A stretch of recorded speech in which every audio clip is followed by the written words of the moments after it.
So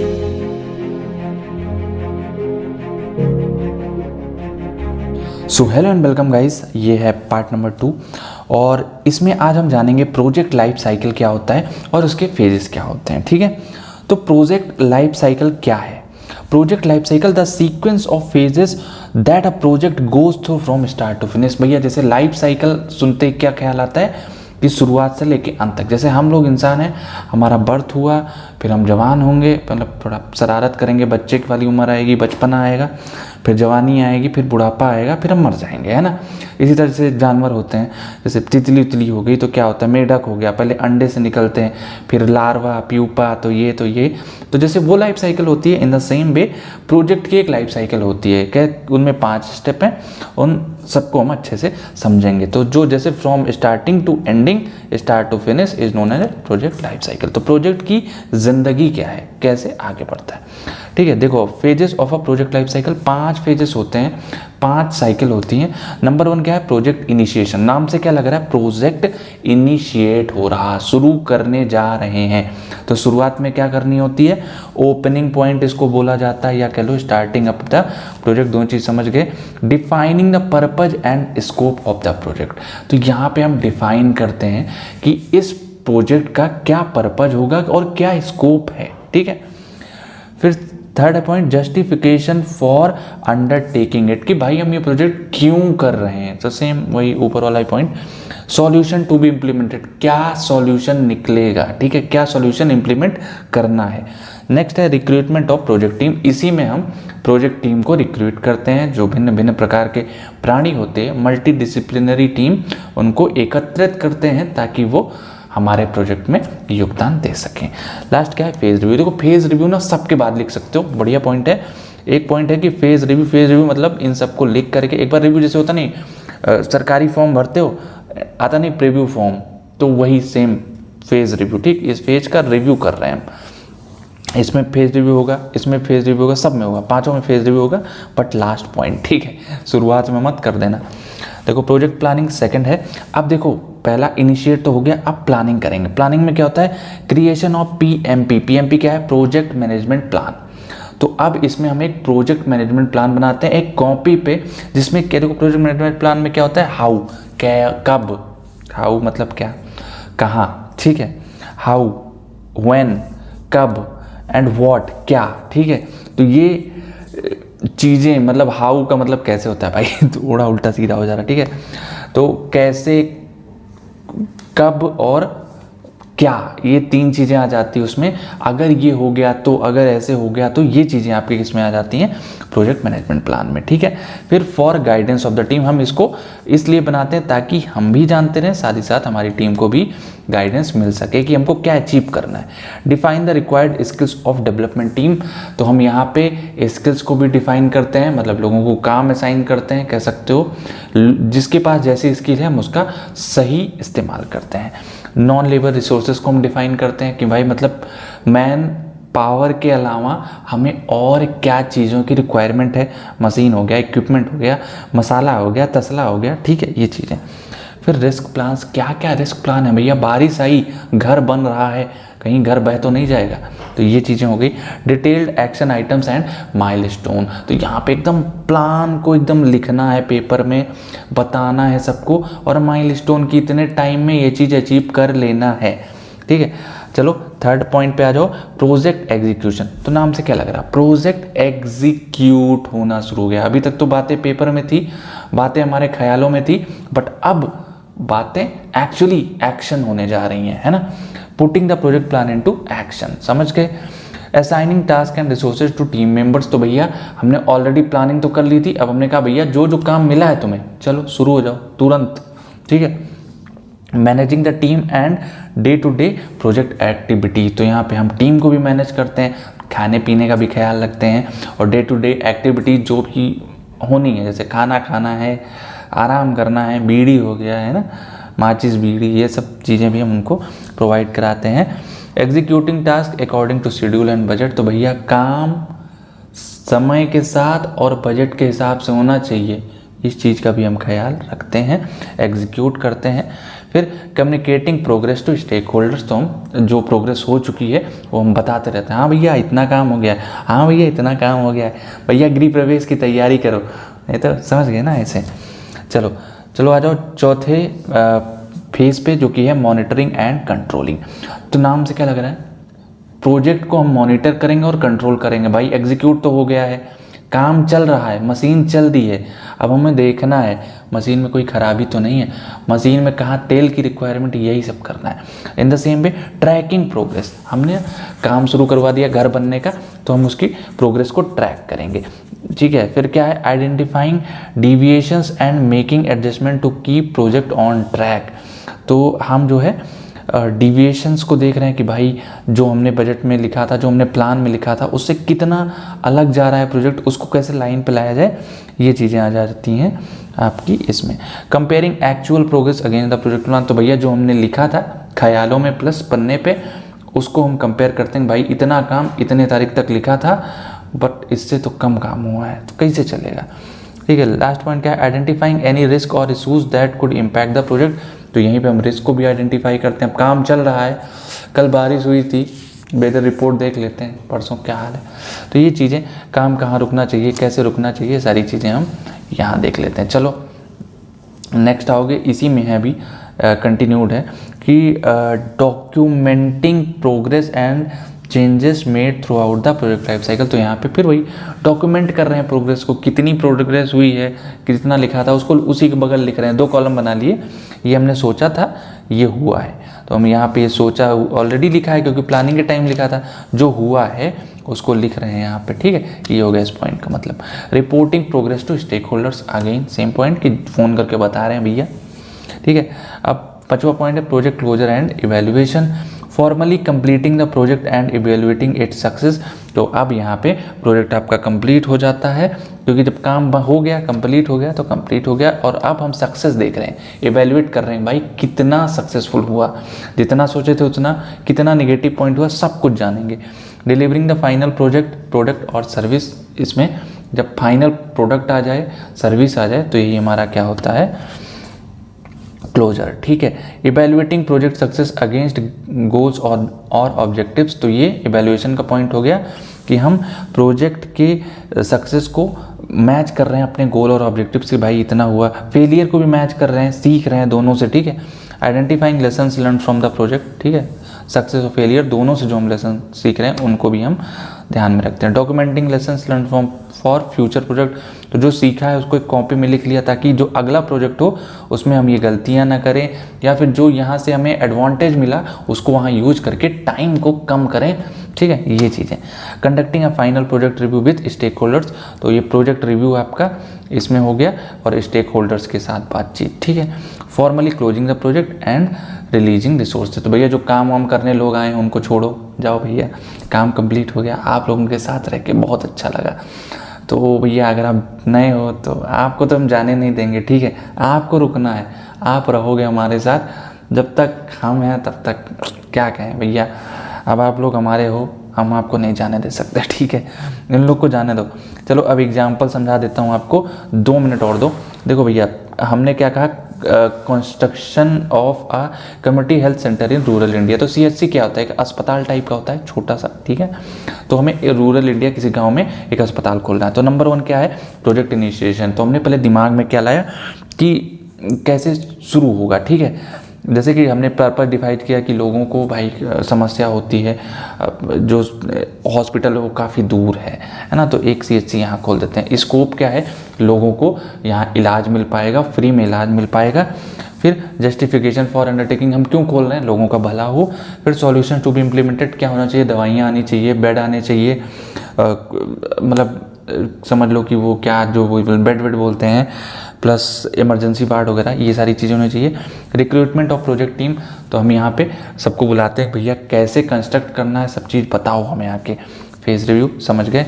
next आ जाओ project planning. Project planning में क्या हो जाता है, क्रिएशन ऑफ PMP, हमने मॉडल बना लिया कि कौन सा काम कैसे होगा, कब होगा, अगर ये काम ऐसे नहीं हुआ तो क्या, ये सारी चीज़ें हमने इसमें डिस्कस कर ली। और टीम को गाइडेंस के लिए। Define the required skills of development team, हमने सबको बताया कि भैया तुम ऐसे डेवलप करोगे, खिड़की तुम बनवाओगे, दरवाज़ा तुम ले आओगे, वॉशरूम बाथरूम का सीन अपना देखो, किचन कहाँ रहेगा, ठीक है। CSC में एक किचन वैसे तो होता नहीं है, बट कुर्सियाँ कैसे रखनी है, सारी चीज़ें, रिसेप्शन सेंटर कहाँ बनेगा, वो सारी चीज़ें यहाँ पे हो जाती हैं।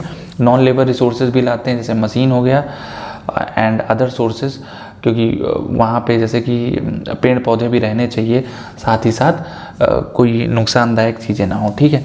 रिस्क प्लान्स हम लोग यहाँ बात करते हैं, क्या नुकसान हो सकता है। Detailed action items and milestones कि भैया इतना काम इतने दिन में कंप्लीट होना चाहिए। आगे आ जाओ, प्रोजेक्ट एग्जीक्यूशन क्या होता है, putting the project plan into action. अब भैया ईंटा गारा रख दिए, मसाला डाल डाल के हम लोग CSC शुरू कर दिए बनाना। फिर क्या हुआ, assigning task and resources to team members, भाई उनको काम हम दे दिए हैं कि तुम ईंटा ले आओगे, तुम ये यहाँ चीज़ सेट करोगे, ऐसे ऐसे करोगे, और वो करना चालू कर दिए हैं। Managing the team and day to day project activities, तो अब हम टीम को मैनेज कर रहे हैं। कोई सही से काम नहीं कर रहा है भैया, सही से काम करो, ठीक है, पीढ़ी माचिस तभी मिलेगी, ठीक है। अब अगला क्या है, day to day project activities, जो भी दिनचर्या चल रही है, खाना पीना, इतने टाइम पे लंच होगा, ठीक है, इससे पहले नहीं जाओगे।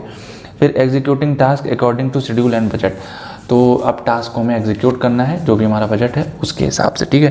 देखो भैया, काम सही से करना, पैसा इतने है नहीं, अगर इससे ज़्यादा अगर खींचा तुम्हारी जेब से काटेंगे, सैलरी काट लेंगे तुम्हारी, ठीक है, सिंपल। आगे आओगे तो communicating progress to stakeholders, समझ गए ये चीज़। फिर monitoring and controlling tracking progress, तो अब हम यहाँ पे प्रोग्रेस देख रहे हैं कि भाई 10 दिन में इतना बनना था, इतना बन गया है। और अगर कोई चीज़ सही नहीं चल रही, भैया खिड़की हमने तीसरे दिन बोला था लग जानी चाहिए, आज 8वां दिन और 9वां घंटा है, अभी तक लगी नहीं है, तो ऐसे, ठीक है। और जल्दी जाओ, उनको मिस्त्री उस्त्री बुला के लेके आओ, ये चीज़ें हो गई। Comparing actual progress against the program plan, भैया वही चीज़ जो अभी जस्ट बोला, ठीक है। आइडेंटिफाइंग एनी रिस्क और issues that could impact the project, तो जैसे हम देख रहे हैं कि भैया ये बरखुरदार ईंटा जो मिस्त्री बाबू हैं, ये 2nd फ्लोर पे 500 ईंटा से ऊपर रख लिए हैं, भैया टूट टाट के नीचे गिर जाएगा, ठीक है, सही से काम करो। चला जाओ, आगे आओगे तो क्या मिलता है आपको कि डॉक्यूमेंटिंग हो गया, हमें इसको डॉक्यूमेंट करना है और भेजना है। Reporting progress to stakeholder, समझ गए।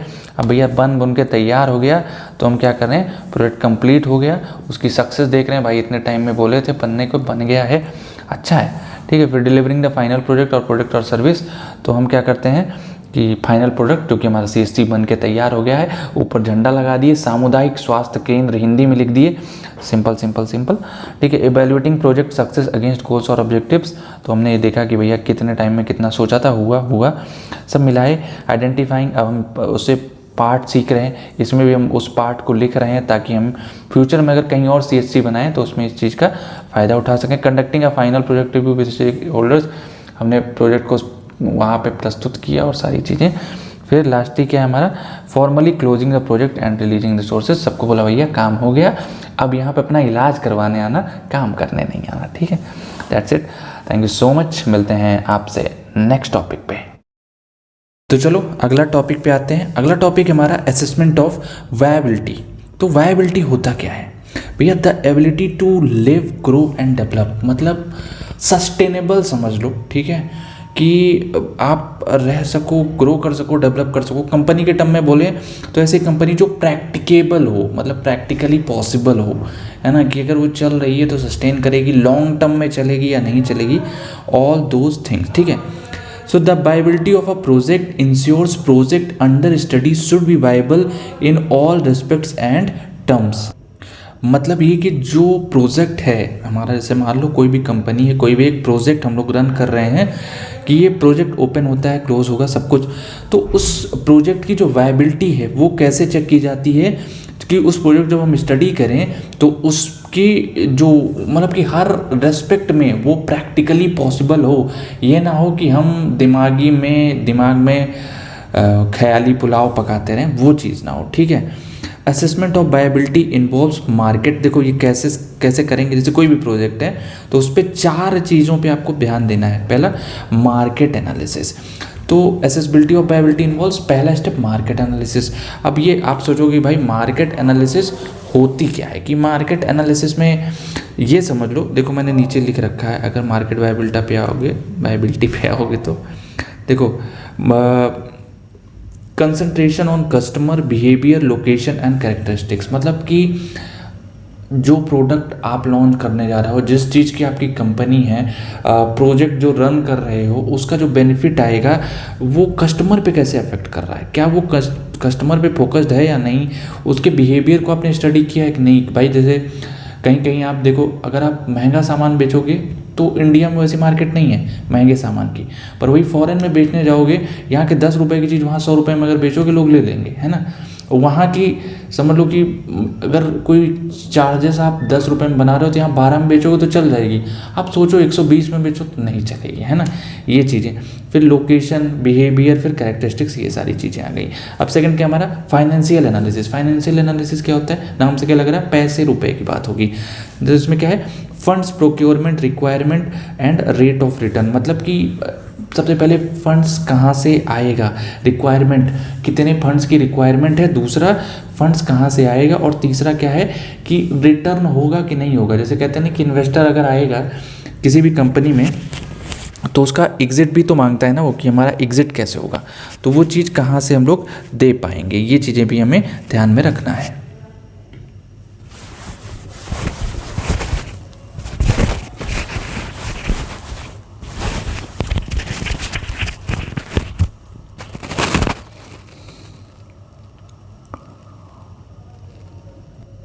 फिर अगर हम नेक्स्ट पे आते हैं तो हमारा technical issues and risk.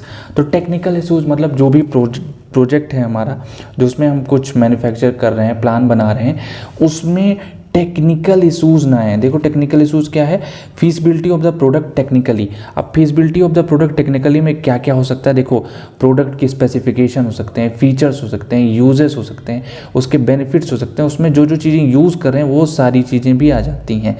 Also proper working of machine, अगर मशीन चल रही है, टूल्स जो हम लोग यूज़ करें एंड अदर इक्विपमेंट, तो सारी चीज़ें आपकी किस में आ जाती हैं, टेक्निकल इशूज़ एंड रिस्क में। चौथा पॉइंट है सेफ्टी इशूज़ या एनवायरमेंटल वायबिलिटी। तो देखो सेफ्टी इशूज़ आपका direct social and environmental viability से जुड़ जाता है।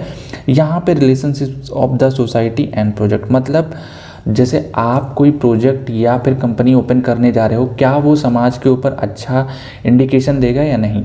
इन शॉर्ट एक एग्जांपल देता हूँ आपको, जैसे आप एक गांव में बढ़िया मस्त ग्लास लगा करके, कांच के ग्लास, एक दुकान खोलो, ब्रांडेड दारू रखो उसमें, ठीक है, और लोगों को बेचो, तो आप देखो क्या ये लॉन्ग टर्म में लोगों के घर में शांति मचाएगा या फिर कलह मचाएगा, है ना। गांव के लोग तो इसे पी के नाली में पड़े रहते हैं, शहर वाले तो भी थोड़ा सभ्य होते हैं कि पी के घर में आके बेड पे सोते हैं, ये नाली में पड़े रहते हैं, तो क्या वो बेटर है। तो आपको ये देखना है कि जो आपका प्रोजेक्ट, जैसे आप देसी ठेका शराब की दुकान खोल रहे हो आप, तो क्या उसका असर पड़ेगा। साथ ही साथ इन्वायरमेंटल वायबिलिटी, जैसे कि अब आप ऐसा कुछ ना करो कि जो पॉल्यूशन क्रिएट करे, ज़्यादा पॉल्यूशन क्रिएट करे, है ना, रिटर्न कम आए, पॉल्यूशन ज़्यादा हो, ठीक है। अब देखो, a product will be viable in market if, ये पहले बताना था, it reaches to max number of customer. तो भैया जैसे आपने कोई प्रोडक्ट बना लिया तो वो अगर लोगों तक पहुंचा नहीं तो बायबिलिटी आप टेस्ट कैसे करोगे, है ना। लोगों तक पहुंचाओ, स्टार्टिंग में भले फ्री में दे दो, है ना, कहते हैं ना कि प्रोटोटाइप को आप टेस्ट करने के लिए मार्केट में उतार दो, ठीक है। सेकंड हमारा ensures good return and stays in market for long time. अगर वो सामान हमको अच्छा रिटर्न दे रहा है और साथ ही साथ लॉन्ग टर्म के लिए मार्केट में रुक रहा है तो अच्छी बात है।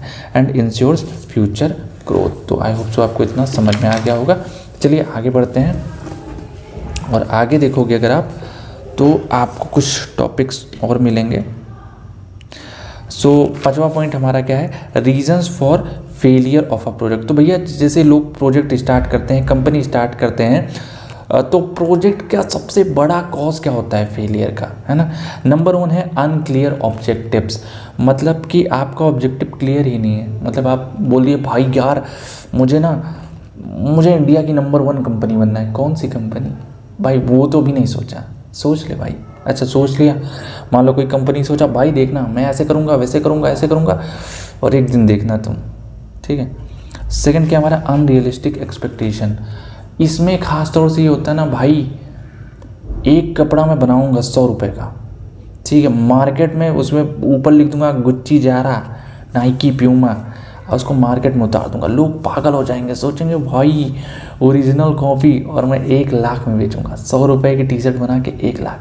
तो ये तो अनरियलिस्टिक एक्सपेक्टेशन हो गया ना, अनरियलिस्टिक एक्सपेक्टेशन। मतलब भाई लिमिट में 100 रुपये का कपड़ा है 200 में बेचो, ठीक है, उससे ज़्यादा में नहीं बिकेगा, कपड़ा तो कपड़ा। अब तुम गुच्ची जा रहा कि कर रहे हो, अब फिर बोलो कि मैं एक फ़ोन बनाऊंगा, पीछे 2T कैमरा दे दूंगा, एक फ्लैश लाइट दे दूंगा, और कहूँगा ये पीछे एक T शेप काट के लगा दूंगा, एप्पल का बन जाएगा। ऐसे नहीं होगा, है ना। लिमिटेड रिसोर्सेज, कई बार क्या होता है कि हमारे पास सामान ही नहीं होता है, फंड्स नहीं होते। लिमिटेड रिसोर्सेज हर एक चीज़ में हो सकता है, मशीन नहीं है ना, लोग नहीं है, मैन पावर नहीं है, या पैसे नहीं है, ये सारी चीज़ें आपकी लिमिटेड रिसोर्सेज में आ जाती हैं। फिर पुअर कम्युनिकेशन, पुअर कम्युनिकेशन याद है तुम्हारे कॉलेज का एक ग्रुप बना होगा, है ना, जो मेन ग्रुप होगा जिसमें टीचर्स होंगे, डायरेक्टर होंगे, वो ग्रुप कहाँ है, म्यूट करके कहाँ रखते हो, ठीक है। इसी तरह जो कंपनी होती है वो म्यूट करके आर्चीव करके रख देगी ग्रुप को, म्यूट करके जहाँ जहाँ होता है भैया, जीबी वाले तो हाइड कर देते हैं, ठीक है। तो पुअर कम्युनिकेशन मतलब मैसेज आया है आज क्लास में जल्दी पहुँचो, या फिर आज कंपनी में ये काम होना है, टास्क ये होना है, कंप्लीट होना है, सो रहे अरे ठीक है, वो ग्रुप है अंते पड़ा है, और सब छोड़ो, ग्रुप ही नहीं है सामने। लास्ट पॉइंट हमारा शेड्यूलिंग डिलेज। शेड्यूलिंग डिलेज होता है कि भाई आज इतना पढ़ना है, इतना पढ़ के सोऊंगा, ठीक है। जैसे मान लो एक चैप्टर एंटरप्रेन्योरशिप डेवलपमेंट का चैप्टर नंबर 2 पढ़ेंगे, आज पूरा कंप्लीट करेंगे, ठीक है, ये प्लान बनाया तुम। अब तुम पढ़े 2 टॉपिक पढ़े, इतने में फ़ोन आ गया नेहा का। हाँ नेहा, क्या हो रहा नेहा, अच्छा नेहा पार्टी का प्लान है, अच्छा, 1 मिनट रुको मैं सारी चीज़ें लिख लेता हूँ, ठीक है, ऐसे ऐसे। अच्छा राहुल भी आ रहा है, अरे यार ये तो बहुत बढ़िया बात है। तो अब प्लानिंग बनाने लगे, उसके बाद गए इंस्टाग्राम पे रील देखने लगे, राजा ब्लॉग्स की, उनकी शादी हो रही है आजकल, तो तुम उनकी रील देखने लगे, यही सब ना, मतलब ये चीज़ें करने लगे। बज गया 11:30। अब बोलो यार 11:30 बजे कौन पढ़ता है, 11:30 बजे कोई नहीं पढ़ता। खोल लिए पबजी खेलने लगे, बज गया 2। ओहो अब कौन पढ़े यार, अब सो जाओ चुपचाप। अगले दिन हुआ 2 बजे सोए हो, 10-11 बजे उठोगे, तो वही हो गया ना शेड्यूलिंग डिलीट। अब बोले कि चलो कल पढ़ लेंगे, अंतिम में क्या बोले, चलो कल पढ़ लेंगे। कल आया कल भी चला गया, अरे परसों पढ़ लेंगे, परसों आया परसों भी चला गया, इसी तरह चलते चलते चला जाएगा।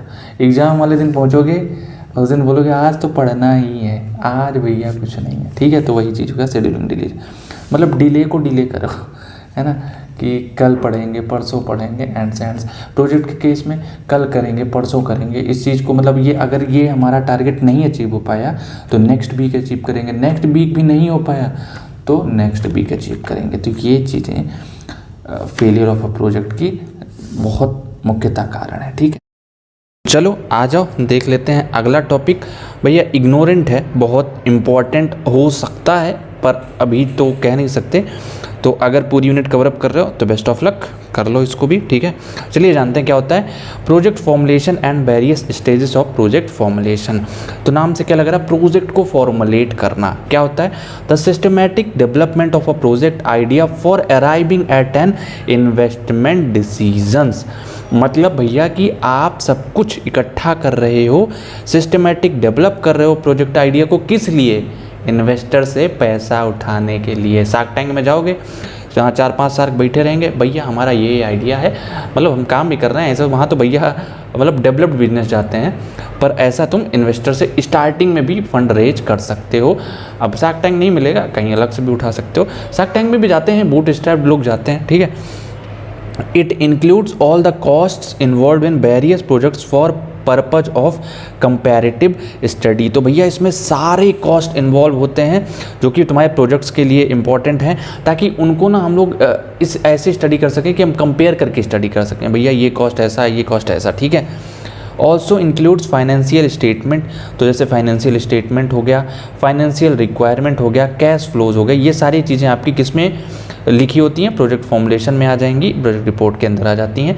इंपॉर्टेंस क्या होता है प्रोजेक्ट फॉर्मुलेशन का, इंक्रीज सक्सेस रेट। भैया कि अब जैसे इन्वेस्टर को भी मालूम चल गया कि क्या है प्रोजेक्ट, सब कुछ देख लिया अपना, कि जो डेप्ट नहीं है, ज़्यादा लोन वोन नहीं है इस कंपनी के ऊपर, फर्जी नहीं है, मतलब सब कुछ देख लिया, फंडामेंटल्स एकदम बढ़िया हैं, तो उसकी सक्सेस रेट बढ़ जाएगी इन्वेस्टर की आंखों में भी, प्लस कंपनी तो भाई अब सही रास्ते पे है, सही सब कुछ है तो आगे बढ़ेगी। सेकंड है इफ़िशिएंट रिसोर्स एलोकेशन, तो इससे ये भी पता चलता है कि कहाँ पे ज़्यादा इन्वेस्ट करने की ज़रूरत है और कहाँ पे छोड़ देने की ज़रूरत है या कम इन्वेस्ट करने की ज़रूरत, जैसे मार्केटिंग पे ज़्यादा खर्चा करें या फिर हम प्रोडक्ट पे ज़्यादा खर्चा करें, ये चीज़ें इसमें आ जाती हैं। ठीक है, स्ट्रॉन्गर डिसीजन मेकिंग, तो जाहिर सी बात है अगर सब कुछ क्लियर है तो अच्छा डिसीजन मेकिंग हो जाता है। लास्ट है सिक्योरिंग इन्वेस्टमेंट, जो कि इसका काम ही यही है कि प्रोजेक्ट फॉर्मुलेशन क्या करता है, इन्वेस्टमेंट सिक्योर करने में हेल्प करता है। भाई स्टेजेस देख लो, स्टेजेस है कि feasibility of the investment proposal, तो सबसे पहले फीसिबिलिटी आपको चेक करनी है इन्वेस्टमेंट प्रपोजल की, फिर टेक्नो इकोनॉमिक स्टडीज़, ठीक है, फेज़ नंबर 2 है। इसमें क्या होता है कि आप टेक्निकल और इकोनॉमिकल दोनों, जैसे होता नहीं कॉस्ट बेनिफिट एनालिसिस, तो आप टेक्निकली भी जाते हो, उसका देखते हो कि क्या ये मतलब फीसिबल है टेक्निकली, और इकोनॉमिकली क्या इतना प्राइसिंग रखेंगे तो ये बिकेगा या नहीं। ठीक है, market studies with location of the project, तो हम यहाँ पे मार्केट स्टडी करते हैं, लोकेशन ऑफ द प्रोजेक्ट। भाई अलग अलग जगह पे, जैसे कई जगह पे, जैसे फॉरेन में जाओगे, अगर तुम यही पेंसिल 50 या 60 रुपये में बेचोगे बिक जाएगी, मगर इंडिया में अगर तुम इसे मतलब 30-40 रुपये में बेच दो बहुत मुश्किल है, ये तुमको यहाँ पे 5 रुपये 10 रुपये में बेचना पड़ेगा। ठीक है, समझे। तो लोकेशन के हिसाब से तुम्हें मार्केट को स्टडी करना है, भाई उनको पेंसिल ज़्यादा पसंद है या पेन ज़्यादा पसंद है, ये चीज़ें भी इसके अंदर आ जाती हैं। इनपुट्स रिक्वायर्ड, क्या क्या इनपुट लगेगा कंपनी को रन करने में। ठीक है, फाइनेंशियल फीसिबिलिटी, आपको फाइनेंशियल चीज़ें चेक करनी है कि क्या फाइनेंशियली फीसिबल है, जितना हमने सोचा है उतना ये आगे बढ़ सकता है या नहीं। ठीक है, फिर प्रॉफिटेबिलिटी, तो भैया हर कंपनी यही चीज़ चाहती है। लास्ट पॉइंट है सोशल कॉस्ट बेनिफिट स्टडीज़, तो इसका सिंपल मतलब हो जाता है जैसे कि सोशल के लिए कॉस्ट बेनिफिट है या नहीं। जैसे कि अब आप दारू का ठेका खोल दो तो सोशली वो सही नहीं है, ठीक है भाई, चलेगा बहुत मगर कितने घर उजाड़ देगा, वो चीज़ वहाँ पे आ जाती है। ठीक है, और भी दूसरे एग्जांपल मैं दे सकता हूँ आपको, चलो देख लेते हैं। जैसे कि एक एग्जांपल ही आ गया, इस्टेब्लिशिंग अ सोलर पावर प्लांट, तो आपको एक सोलर पावर प्लांट इस्टेब्लिश करना है, तो आपने क्या किया, evaluate practicality and potential success of solar power plant project.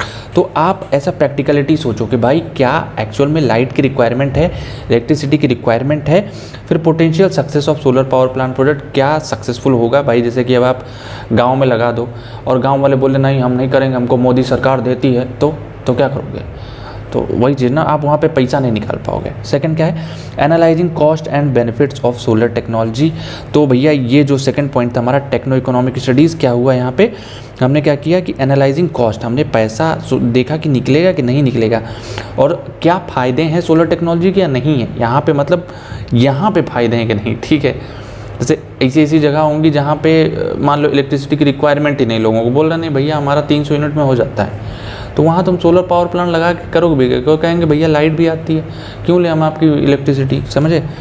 फिर क्या है हमारा, identifying demand for solar energy in specific region, तो अगेन ये क्या हो गया हमारा, market studies with location of project. हमने देखा भैया क्या एक्चुअल में डिमांड है गाँव में जहाँ हम लगाने जा रहे हैं, या फिर हम ऐसे अपने मन की करने जा रहे हैं। ठीक है, फिर solar panel, land, labour, permit, ये हो जाते हैं आपके इनपुट्स। ठीक है, तो ये इनपुट लगेंगे, तो लैंड लगेगी हमेशा के लिए, सोलर पैनल लगेगा हमेशा के लिए, लेबर कुछ टाइम के लिए लगेंगे, परमिट हमेशा के लिए लगेगा। ठीक है, परमिट क्या होता है, लाइसेंस हो जाते हैं, जानते ही हो, मतलब कि यहाँ पे आपको सोलर पावर प्लांट खोलने की इजाज़त है या नहीं, ये परमिट गवर्नमेंट से ली जाती है। ठीक है, फिर आ जाओ calculating initial investment and operational cost, ये आपका आ जाता है फाइनेंशियल फिजिबिलिटी में।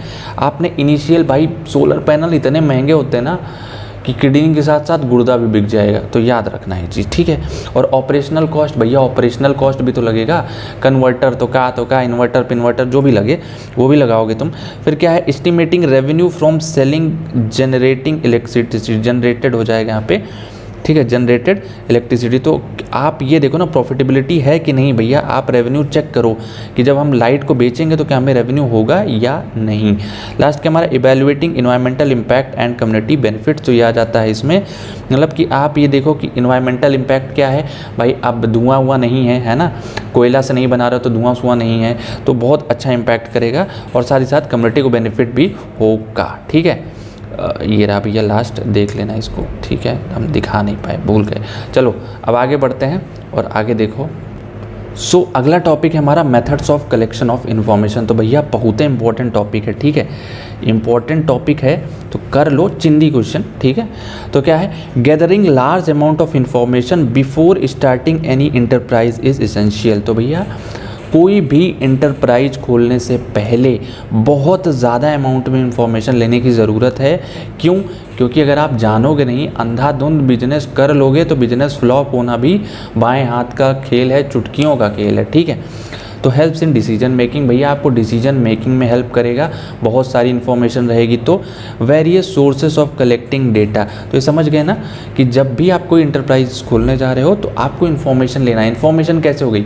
मार्केट स्टडी, किस प्राइस पे लोग हमारी चीज़ को खरीदेंगे, क्या यहाँ से रॉ मटेरियल ईजिली मिल जाएगा, ये चीज़ें आपकी मार्केट स्टडी में आ जाता है, लार्ज अमाउंट ऑफ इन्फॉर्मेशन। अब देखो various sources of collecting data, primary sources, तो भैया दो चीज़ें मैंने बताई। प्राइमरी सोर्सेज क्या है? टेलीफोनिकली और बाई क्वेश्चनायर मेथड। तो भैया आप फ़ोन कर रहे हो, भैया ये बताओ ये सामान हम यहाँ लॉन्च करने वाले हैं, खरीदोगे क्या? लोगों को फ़ोन कर करके, ये नई कंपनी शुरू होगी तो आपका क्या रिव्यू है, ऐसा वैसा ये कर लो। या फिर बाई क्वेश्चनायर मेथड, जैसे गूगल फॉर्म नहीं होता है, did you like the project, how was the project, I this this this this and तुम्हें यस नो करते करते तुम तो आँख बंद करके करते हो, मैं भी जान रहा हूँ, ठीक है। सेकंड हमारा 1-to-1 इंटरेक्शन विद पीपल, भाई आप लोगों से मिल रहे हो, उनसे बातचीत कर रहे हो, सर ऐसा ऐसा है, आप हमें बताइए यहाँ पे मार्केट कैसी है, क्या सीन है, मतलब कंपटीशन कौन कौन है, कितनी दुकानें, ये चीज़ें हो गई। ऑब्जर्वेशन एंड इंटरव्यूज़, तो observation is the biggest source. मतलब होता नहीं कि अगर आपको कोई धंधा शुरू करना है ना, जा करके दुकान के सामने बैठ जाओ किसी के भी, मतलब ऐसे पूरा दिन बैठ जाओ वहीं, तुम देखो कौन आ रहा है, कौन जा रहा है, कितने रुपए का सामान खरीद रहा है, क्या कर रहा है, सारी चीज़ें। इंटरव्यूज़ थोड़ा सा लो ग्रेडेड है बट चल जाएगा, ठीक है। सेकंड पॉइंट हमारा secondary sources of data. Secondary sources क्या है? मैगजीन्स, भैया मैगजीन्स में आए दिन ये यूनिकॉर्न, वो यूनिकॉर्न, ये फोर्ब्स 50 तो क्या निकलता रहता है, ठीक है। फिर हमारा है गवर्नमेंट रिकॉर्ड्स, गवर्नमेंट का रिकॉर्ड क्या क्या है, उनसे भी हम डेटा ले सकते हैं। रिसर्चेस, ठीक है, एंड सम एजेंसीज, तो एजेंसीज़ के थ्रू भी हमें मिल सकता है। जैसे कि तुम्हारा ईमेल और फ़ोन नंबर बहुत लोगों के पास होगा, अब क्या करेंगे, कंपनीज कहेंगी भैया हमको दे दो, कॉलेज स्टूडेंट के नंबर दे दो, हम उनके पास अपना ये जब भी नया स्टार्टअप खोलेंगे उनके कॉलेज के बाहर, हम उनको मेल कर देंगे, है ना। तो ये चीज़ें हो गई। फिर हमारा क्या है, बुक्स एंड टेक्स्ट बुक्स, तो भैया बुक से भी हम इन्फॉर्मेशन ले सकते हैं, बिजनेस कैसे चलेगा, क्या क्या होती हैं चीज़ें, जैसे कि MBA कर लो, ठीक है। फिर क्या हमारा मार्केट रिसर्च रिपोर्ट्स, तो मार्केट की रिसर्च रिपोर्ट मिल जाएंगी। विवेक बिंद्रा भाई साहब की केस स्टडी मिल जाएगी, सॉरी ठीक है। तो ये सारी चीज़ें हैं। फिर ऑनलाइन डेटा बेसिस क्या है, PUB MED पब मेड, वो वाला पब नहीं है, ठीक है। गूगल स्कॉलर, तो ये ऑनलाइन डेटा बेसिस है जहाँ से आप इंफॉर्मेशन निकाल सकते हो, ठीक है। तो ये इंपॉर्टेंट क्वेश्चन होता है, आपको ये दोनों याद करना है, बाकी ये तो आप अच्छे से लिख के आओगे, ठीक है। चलो आगे बढ़ते हैं। प्रोजेक्ट रिपोर्ट, भैया बहुत इंपॉर्टेंट क्वेश्चन होता है, ठीक है। ये जब भी आपका पेपर बनेगा उसके हिसाब से बहुत इंपॉर्टेंट क्वेश्चन माना जाता है। तो चलिए प्रोजेक्ट रिपोर्ट क्या है, it is a document providing detail on the projects overall status और specific aspects of it performance.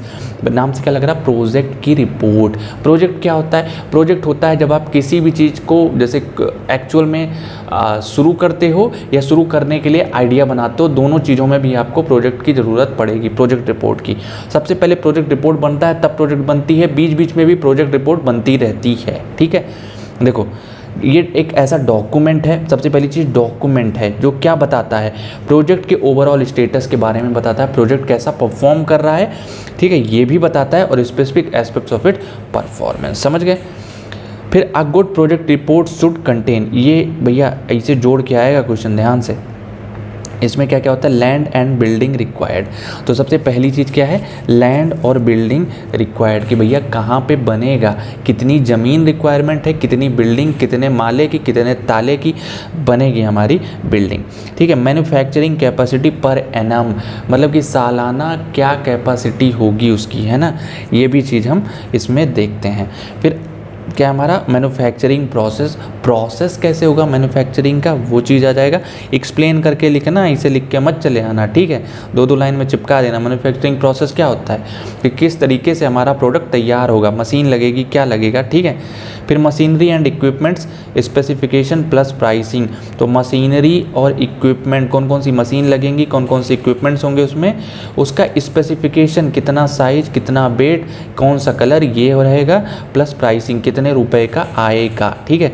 Fifth point है रिक्वायरमेंट ऑफ रॉ मटेरियल्स। तो भैया जान ही रहे हो कि रॉ मटेरियल्स की रिक्वायरमेंट कितनी है और कहाँ से आएगा रॉ मटेरियल, दोनों चीज़, ठीक है। सिक्स पॉइंट हमारा पावर एंड वाटर रिक्वायर्ड। तो कितनी पावर रिक्वायरमेंट है, इलेक्ट्रिसिटी कितनी रिक्वायरमेंट है और कितना पानी रिक्वायरमेंट होगा। भाई अब बिजली चल रहा है या फिर मोटर इंजन चलेगा तो उसको भी कूलिंग के लिए वाटर की ज़रूरत पड़ेगी, तो वाटर की रिक्वायरमेंट कहीं ना कहीं से आ जाती है, ठीक है। फिर आ जाओ हमारा 7 पॉइंट है मैन पावर रिक्वायरमेंट। भैया लेबर ओवर की ज़रूरत पड़ेगी, मतलब जितने बीटेक कर रहे हैं ना इन लोग को बुला लेंगे ये लोग, ठीक है, तो चले जाना जॉब करने। फिर हमारा क्या है मार्केटिंग। मार्केटिंग में कितना पैसा खर्चा होगा, कैसे मार्केटिंग करना, ये सारी चीज़ें आपकी प्रोजेक्ट रिपोर्ट में मेंशन होनी चाहिए, नहीं तो वो बैड रिपोर्ट हो जाएगी, ठीक है। फिर 9th पॉइंट है total cost of production and project. तो टोटल कॉस्ट ऑफ प्रोडक्शन भी आपको मेंशन करना पड़ेगा प्रोजेक्ट का, ठीक है। Financial analysis and economic viability of project. तो फाइनेंशियल एनालिसिस करना पड़ेगा, इन्वेस्टमेंट कितना रेज करना है, कैसे खर्चे होंगे, साथ ही साथ इकोनॉमिक वायबिलिटी क्या है, क्या वो इकोनॉमिकली फीसिबल है या बस दिमाग में चल रहा है, ठीक है। तो ये चीज़ें आपकी आ जाती हैं गुड प्रोजेक्ट रिपोर्ट में। अब थर्ड पॉइंट क्या हमारा देख लो, prepared on the prescribed guidelines of various financial institutions like MSME, DIS, DICs। तो जो प्रोजेक्ट रिपोर्ट होती है ना वो किन के हिसाब से बनती है भाई, एक गाइडलाइन है, ये नहीं कि मन में आया ये लिख दिया वो लिख दिया, कहीं भी कुछ भी घुसा दिया, ऐसा नहीं है, ठीक है, सही से लिखना पड़ेगा। कौन कौन वो उसका फॉर्मेट कौन प्रोवाइड करता है, MSMEDIs क्या है, micro small and medium enterprises development institute है जो कि आपको प्रोजेक्ट रिपोर्ट बनाने का फॉर्मेट देता है। DICs क्या है, डिस्ट्रिक्ट इंडस्ट्री सेंटर्स। इस तरह बहुत सारे हैं, दो के नाम याद करके फुल फॉर्म याद करके लिख दोगे, नंबर चाप के दे देगा एग्जामिनर, ठीक है। चलो अगला आ जाओ, लास्ट पॉइंट हमारा essential in obtaining loans investment and licences. तो प्रोजेक्ट रिपोर्ट क्यों इंपॉर्टेंट है, क्योंकि ये लोन्स लेने में, इन्वेस्टमेंट लेने में और लाइसेंसेस, भाई जब आप लाइसेंस लेने जाओगे तो इसकी फ़ोटोकॉपी सबमिट करनी पड़ेगी वहाँ आपको, ठीक है, तो याद रखना क्यों इंपॉर्टेंट है, दैट्स इट। चलो आगे बढ़ते हैं हम लोग, ठीक है। सो अगला टॉपिक क्या हमारा, टेक्नो इकोनॉमिक फीसिबिलिटी रिपोर्ट। तो भाई इम्पोर्टेंट कह सकते हो, वैसे तो उतना नहीं है बट जान लो क्या होती है, ठीक है, अभी के लिए जानना है, इम्पोर्टेंट उतना नहीं होता है, ठीक है, सॉरी। तो टेक्नो इकोनॉमिक फीसिबिलिटी रिपोर्ट क्या है, also known as TEB, techno economic viability. भाई इसका काम क्या होता है, ये हमें ये बताता है कि हमारा प्रोजेक्ट जो है टेक्निकली और इकोनॉमिकली कितना फीसिबल है, ठीक है। A process that assesses the potential success of a project by considering its technical and economic aspects। तो भैया ये एक ऐसा प्रोसेस है जो कि ये बताता है कि हमारा प्रोजेक्ट कितना सक्सेसफुल हो सकता है, कैसे बताता है, कंसीडर करता है टेक्निकल एंड इकोनॉमिक एस्पेक्ट्स, मतलब टेक्निकलिटी कितनी अच्छी है उस प्रोजेक्ट की, साथ ही साथ इकोनॉमिकली वो कैसा परफॉर्म करेगा, ठीक है। सो थर्ड पॉइंट है हमारा RTEF, technical economic feasibility reports जो होती है इंक्लूड फॉलोइंग। पहला क्या, ये देख लो पूरा अच्छे से बताया मैंने इसमें के अंदर क्या क्या होता है, तो ध्यान से, ठीक है। पहला पॉइंट एग्जीक्यूटिव समरी। तो ये इसमें क्या होता है, a brief overview of project including it's purpose, goals and benefits. तो मैं एग्जांपल भी साथ में ले लेता हूँ ताकि तुम्हारा टाइम कम वेस्ट हो। तो एग्जांपल है construction of a new solar power plant in Rajasthan. तो राजस्थान में हमें एक नया सोलर पावर प्लांट बनाना है। तो जब हम TEF रिपोर्ट बनाएंगे तो सबसे पहले क्या लिखेंगे, एग्जीक्यूटिव समरी। उसमें क्या रहेगा, a brief overview of project के बारे में थोड़ा बहुत जानकारी, और उसके बाद उसका पर्पज क्या है, गोल क्या है, यहाँ से ज़्यादा चीज़ें होंगी, ठीक है, बेनिफिट क्या है, ठीक है, कि भैया वो हमारा जो प्रोजेक्ट है वो कहाँ लगेगा, कितने मेगावाट का होगा, कितनी लैंड लेगा, उससे काम क्या है, पर्पज गांव वालों को लाइट देनी है और AC में रह सकें राजस्थान वाले, इसलिए हम देंगे, गोल ये हमारा, और बेनिफिट क्या है, लोग ठंडे होंगे तो उनका दिमाग भी ठंडा होगा और फिर राजस्थान में ठंडी आ जाएगी, ठीक है। चलो हो गया, इतनी बदतमीजी काफ़ी है, ठीक है। नंबर 2 क्या है, प्रोजेक्ट डिस्क्रिप्शन। प्रोजेक्ट डिस्क्रिप्शन क्या होता है, a detail description of project including it's scope, budget and schedule. तो भैया डिटेल में डिस्क्रिप्शन करना है प्रोजेक्ट का, उसके स्कोप का, बजट का और शेड्यूल का। तो भैया अगर एग्जांपल लें तो हमारे प्रोजेक्ट को और विस्तार से बताना है, उसका स्कोप क्या है भैया, आगे चल के जब कोयला ख़त्म हो जाएगा तो हम माला माल हो जाएंगे, ठीक है। बजट कितना होगा हमारे उस पावर प्लांट का, सोलर पावर प्लांट का, शेड्यूल क्या रहेगा, ठीक है। ये सारी चीज़ें हमारी इसमें आ जाती हैं, ठीक है। नेक्स्ट पॉइंट चले, थर्ड पॉइंट हमारा टेक्निकल फीसिबिलिटी। नाम से क्या लग रहा है, technical feasibility, an assessment of whether the project is technically feasible given the available resources and technology. भैया जो मान लो जो हमारे पास मशीनें हैं, जो हमारा कन्वर्टर है, ट्रांसफार्मर है, तारे हैं, खंभा है, इन चीज़ों से क्या हमारा solar power plant technically feasible है, ये हम चेक करते हैं, ठीक है, टेक्निकल फीसिबिलिटी में। फिर हमारा चौथा point economic feasibility. Economic feasibility क्या हो गया, an assessment of whether the project is economically feasible taking into account the cost and benefit. मतलब जितना पैसा लग रहा है और उसका बेनिफिट क्या है, क्या हमारा आरओआई निकल आएगा। जैसे कहते हैं कि एक ईवी ले लो तुम, ठीक है, और पेट्रोल का दाम ऐसे मैच करके देखो तो ईवी और जो नॉर्मल गाड़ियाँ होती हैं वो कभी मैचे नहीं खा रही हैं अभी, है ना। बस एक चीज़ फ़ायदा है कि भाई हमारा पर्यावरण सुरक्षित है, इन्वायरमेंट, बाकी पैसे के हिसाब से उतना कॉस्ट बेनिफिट एनालिसिस नहीं होता है, ठीक है। आपको देखना है कि भाई जब आप लगाओगे तो इनिशियल इन्वेस्टमेंट बहुत हाई होगा, है ना, क्योंकि सोलर पावर प्लांट बहुत महंगे आते हैं, तो सोलर जो पैनल्स होते हैं, तो उस हिसाब से क्या आपका बेनिफिट है और साथ ही साथ क्या अच्छा आरओआई है, रिटर्न ऑन इन्वेस्टमेंट, ठीक है। तो क्या अच्छा आरओआई निकलेगा या नहीं, ठीक है। इकोनॉमिक फिजिबिलिटी में ये आ जाता है। नंबर 5 पे आ जाओ, रिस्क असेसमेंट भी आ जाता है इसी में, and identification and assessment of the risk associated with the project as well as mitigation and strategies. तो इसमें हम लोग ये देखते हैं कि भैया कभी अगर कोई एक पैनल ख़राब हो गया बीच से, या साइड में कभी बंदर आके ईंटा पत्थर फेंक दिए, टूट टाट गया, तो उससे कैसे बचाव करें, ये चीज़ें भी हमारी इसमें आ जाती हैं। और पानी वानी बरसे तो वैसे तो पैनल नहीं ख़राब होते हैं भाई, एनी चांस हल्का फुल्का पानी इधर उधर चला गया तो उसको कैसे सेव करना है, तो मिटिगेशन एंड स्ट्रैटेजीज, उसको कैसे हटाएंगे, ठीक है। गवर्नमेंट की पॉलिसी चेंज हो गई, कुछ भी हो सकता है, ठीक है।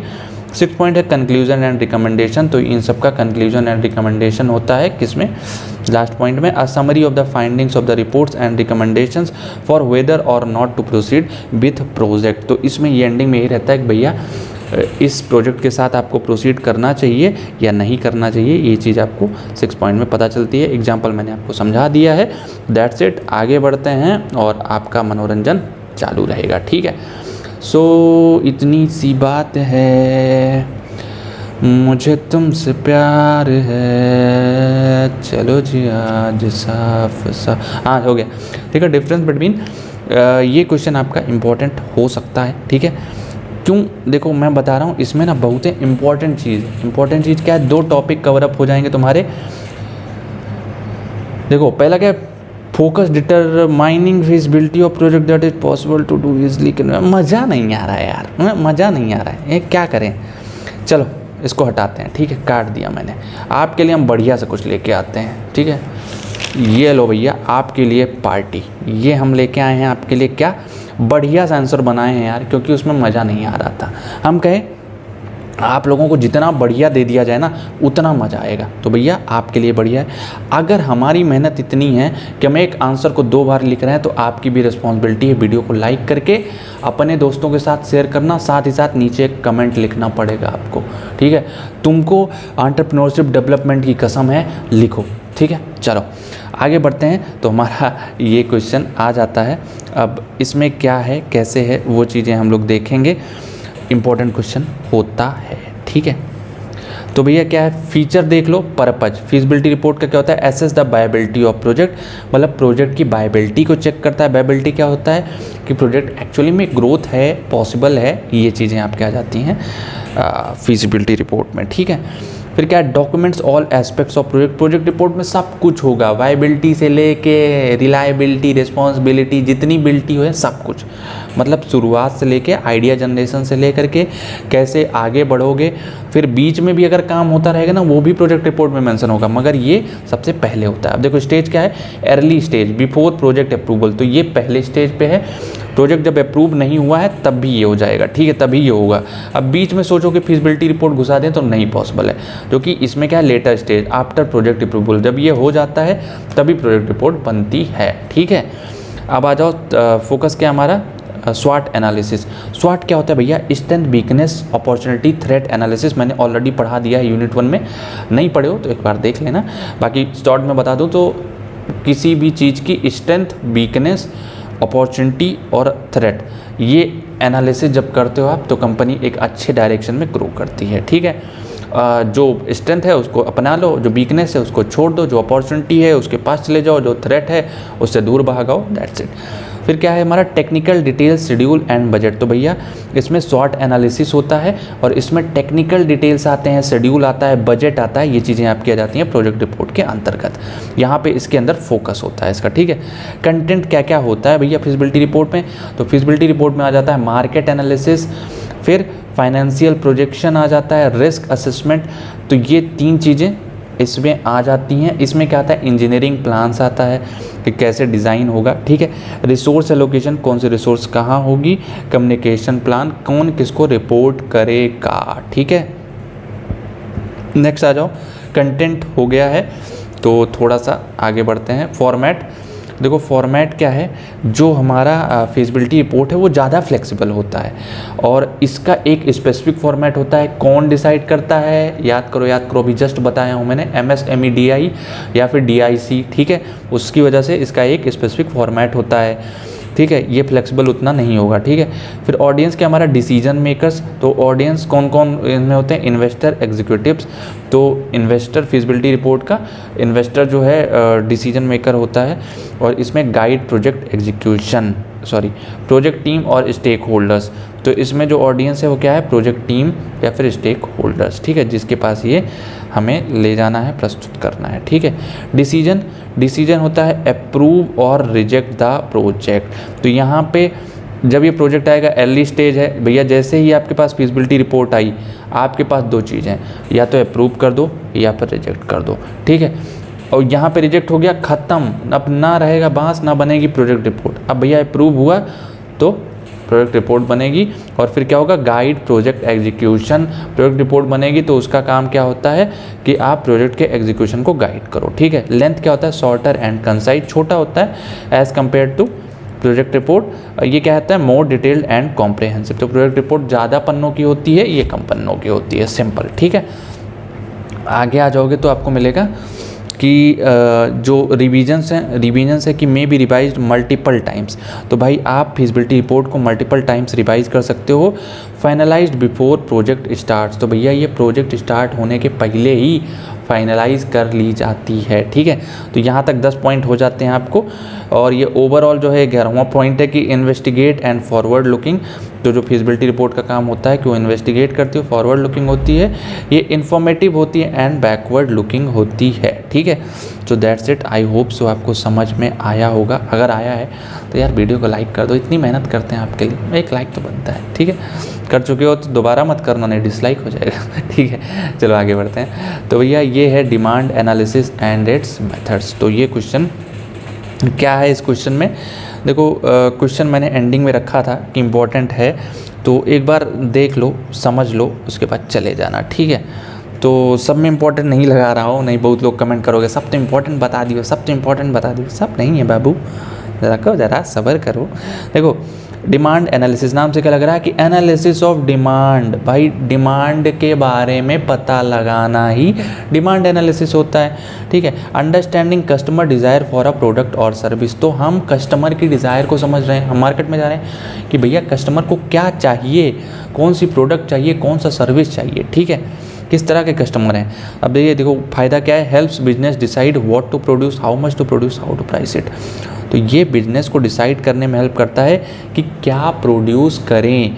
Second point, how much to produce, कितना प्रोड्यूस करें और क्या प्राइस रखें, ये बिजनेस को हेल्प करता है। भाई अगर डिमांड एनालिसिस नहीं किए हो तो आपको ये भी नहीं मालूम चलेगा कि क्या प्रोड्यूस करना है, नंबर वन थिंग वो नहीं मालूम चलेगा। तो हाउ मच टू प्रोड्यूस, कितना प्रोड्यूस करना है, भाई कितनी जनसंख्या में लोग उस चीज़ को पसंद करेंगे, ये चीज़ें भी इसमें आ जाती हैं। चलो तीसरे नंबर पे आ जाओगे तो तुमको मिलेगा क्या, की फैक्टर्स इन्फ्लुएंसिंग डिमांड। तो कौन कौन से फैक्टर्स होते हैं जो कि डिमांड को इन्फ्लुएंस करते हैं। पहला है प्राइस। भाई अगर कोई चीज़ सस्ती होगी और अच्छी होगी तो लोग टूट पड़ेंगे उसे खरीदने के लिए। Number 2, consumer income. अब भाई आप आए हो ऐसी जगह जहाँ पे लोग सब गरीब हैं, वहाँ तुम आईफोन लेके दौड़ो, भैया आईफोन आईफोन आईफोन आईफोन। अब पहले तो कोई नहीं आएगा, कहेगा ठीक है भैया हमारी औकात नहीं है, हमारे पास एक किडनी बची है, एक किडनी बेच के तो हम दारू पी गए। तो फिर भी तुम कह रहे हो कि अच्छा एक ऑप्शन है हमारे पास, हर महीने कितना कमाते हो, 10,000, 7,500 रुपये भरो EMI, ले जाओ आईफोन, ठीक है। तो ये हो गया आपका कंज्यूमर इनकम को ध्यान में रखते हुए आपको ये देखना है कि आप जो प्रोडक्ट निकाल रहे हो, ठीक है। कंज्यूमर प्रेफरेंसेस, कंज्यूमर की प्रेफरेंसेस क्या है भैया, कई जगह के लोग ना इतने लॉयल होते हैं ना कि तुम बीच में जैसे टाटा का नमक खाए रहे हैं तो बीच में तुम किसी का भी नमक ले आ दो, कह दो ये नमक बहुत अच्छा है, आयोडीन है, इसमें हीरा है, चांदी है, मोती है, सोना है, भैया उनको मतलब नहीं है। टाटा का नमक 35 रुपये किलो, कल के 50 रुपये किलो हो जाएगा, वो वही खाएंगे, ठीक है। ये होती है ब्रांड बिल्डिंग। तो आपको देखना है कंज्यूमर प्रीफर क्या कर रहा है, किस क्वालिटी का आइटम प्रेफर कर रहा है, ये चीज़ें। फिर अवेलेबिलिटी ऑफ सब्स्टिट्यूट्स, मतलब कि इसके अलावा क्या क्या हैं। मतलब जैसे अब हम अपनी नमक की कंपनी खोल रहे हैं तो हम देख रहे हैं भैया टाटा है, रजनीगंधा है, फिर कौन सा कमला पसंद है। अब ये लोग नमक नहीं निकालते यार, मतलब बना दिया, हाइपोथेटिकल है, ठीक है। फिर इकोनॉमिक कंडीशंस, क्या गवर्नमेंट और क्या इकोनॉमी सपोर्ट करेगी इस धंधे के लिए, ये भी चीज़ यहाँ पे देखी जाती है, ठीक है। आ जाओ मेथड्स ऑफ डिमांड एनालिसिस, और देखो मेथड्स क्या क्या होते हैं, ये उसी का कनेक्टेड क्वेश्चन है। तो भैया पहला है material balance and output method. तो मटेरियल बैलेंस क्या होता है, compares input materials with output products to analyse resource utilisation and production efficiency. तो ये इनपुट मटेरियल को कंपेयर कर सकता है आउटपुट प्रोडक्ट के साथ, ताकि जो रिसोर्स यूटिलाइजेशन है और प्रोडक्शन एफिशिएंसी है वो अच्छी रहे। मतलब इन शॉर्ट कि जो हमारे पास इनिशियल रॉ मटेरियल है और जो आउटपुट है उसको हम पहले आउटपुट को निकाल दें, तब इनिशियल चीज़ को हम लोग बनाएं, या फिर दोनों को रेगुलेट करते रहें, ये चीज़ आ जाती है हमारी इसके अंतर्गत। तो ये रिसोर्स यूटिलाइजेशन में हेल्प करता है और प्रोडक्ट एफिशिएंसी में, ठीक है। Example, in a bakery the material balance method compares the amount of flour, sugar and other ingredients used to make bread with the quantity of bread produced।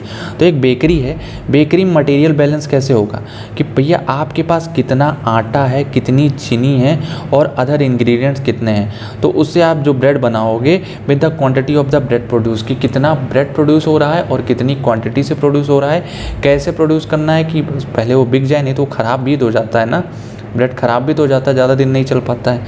अब आप बनाए चले जा रहे हो, खान के खान और कोई ख़रीदने नहीं आ रहा है तो बर्बाद हो जाएगा। तो ये मटेरियल बैलेंस करना है कि इनपुट आउटपुट पे ध्यान देना है, आप जो बना रहे हो वो भी इक्वल क्वांटिटी में हो, क्या इतने अमाउंट से जो आप आउटपुट बना रहे हो वो अच्छा है या नहीं, ठीक है। चलो सेकंड पॉइंट है हमारा आउटपुट मेथड। तो आउटपुट मेथड क्या होता है, estimates demand based on the quantity of goods और सर्विसेज प्रोड्यूस्ड। तो ये डिमांड ये क्या करता है, डिमांड को estimates demand based on the quantity of goods services produced relying on sales और प्रोडक्शन डेटा। तो भैया ये डिमांड को चेक करता है किस पे, कि जो गुड्स हैं, जो सर्विसेज प्रोड्यूस हैं, वो कितने भाव से मार्केट में बिक रही हैं, कितना उसका सेल्स है, कितना प्रोडक्शन डेटा है, और मतलब कस्टमर के क्या रिव्यू हैं, ये चीज़ें आ जाती हैं आउटपुट मेथड में। जैसे a clothing manufacturer uses the output method to gauge demand by analysing the number of garment sold over a specific period. तो एक जैसे आप की कपड़े की दुकान है तो आप ये देख रहे हो कि बाहर कितना बिक रहा है, कौन सा सामान ज़्यादा बिक रहा है ना। कौन सा analysing the number of garments की कौन सा आपका चड्डी बनियाइन कुर्ता पैजामा कौन सा बिक रहा है, ताकि आप उस हिसाब से और प्रोडक्शन करो। ठीक है, एक स्पेसिफिक पीरियड में, जैसे अब ये देखो कि जैसे होली, दिवाली, ईद ये सब आता है तो अब देखो कुर्ता पैजामा बिकने लगता है, तो ये स्पेसिफिक पीरियड में आप ये चीज़ें कर सको। ये हो गया। ठीक है, थर्ड पॉइंट हमारा पे बैक पीरियड मेथड। तो पे बैक पीरियड मेथड क्या होता है? Evaluates demand by considering the time required to recover the initial investment through sales. मतलब स्टार्टिंग में आपने जितना पैसा लगाया बिजनेस खोलने में, मान लेते हैं कोई बिजनेस है, आपने उसकी मशीन ले आई, रॉ मटेरियल ले आए और धागा सागा जो भी मान लो, ठीक है, आप इतनी चीज़ लेके आए, तो इन तीनों का कॉस्ट पड़ता है कितना? 10 लाख। ठीक है, तो सिंपल जो एग्जांपल दिया है उसे समझते हैं यार, काहे ले घुमाएं आपको।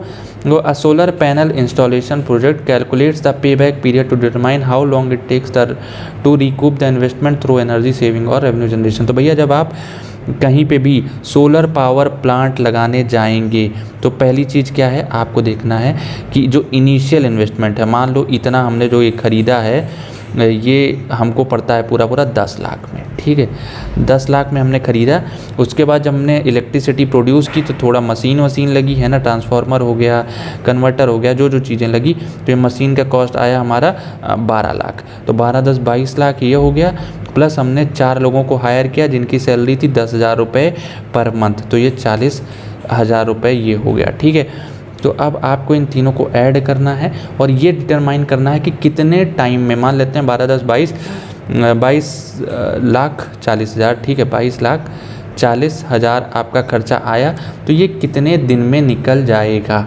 कि जैसे हम मान लो इलेक्ट्रिसिटी जो प्रोड्यूस करेंगे वो हम 5 रुपये पर यूनिट या फिर 10 रुपये पर यूनिट बेचेंगे, तो कितने साल में ये अमाउंट हमारा रिकवर हो जाएगा। इसी को बोलते हैं पे बैक पीरियड मेथड। ठीक है, चलो फिर आगे बढ़ते हैं। और कोई भी जात हो, हमारी साइड हैं तो दोस्त हैं, नहीं तो दुश्मन। अब इसमें और दिमाग क्या लगाना है ना भैया जी। अब आप हमें अपने साथ रखें तो इसलिए थोड़ी रखें कि हम दोनों ऊंची जात हैं, क्वालिटी देखे होंगे तभी रखें।